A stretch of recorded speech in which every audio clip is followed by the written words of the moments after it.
koja je razlikata između akida i tauhid.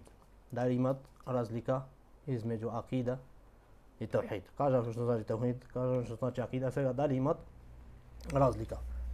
Некои учењаци вели дека имат се разликуваат акида и таухид.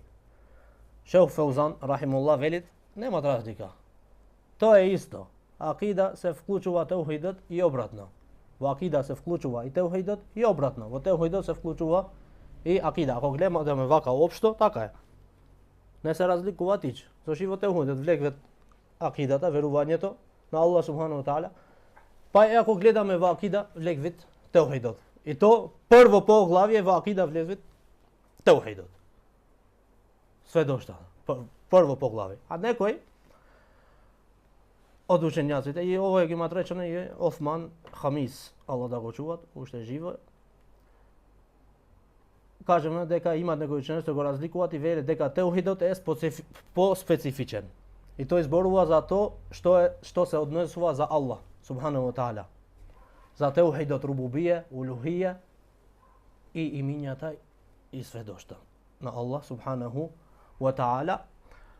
А акида е поопшта, што ги собира сите овие, и таухидот па изборува и за 6 главните столбови од иманот.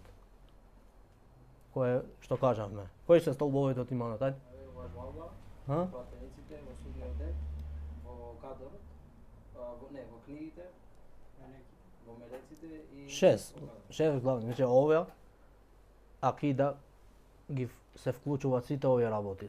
Е поопшта, се вклучува таухидот со трите врсти, а во акида се проширува. Во ова знаење на акида се проширви. Поопшта е, кажавме, дека влегви таухидот со трите врста и влегвет овие 6 столбови на иманот, главните столбови. И зборвит акида исто се проширвит уште зборвит за вредноста на асхабите, како треба да се однесеме према ними, како треба да е нашата љубовта према ними, за фамилијата од посланикот салаллаху алейхи ве селем и така подетално во верување кој ќе земеме некогаш ако не идет, ако сме здрави и живи, ќе кажуваме уште повеќе.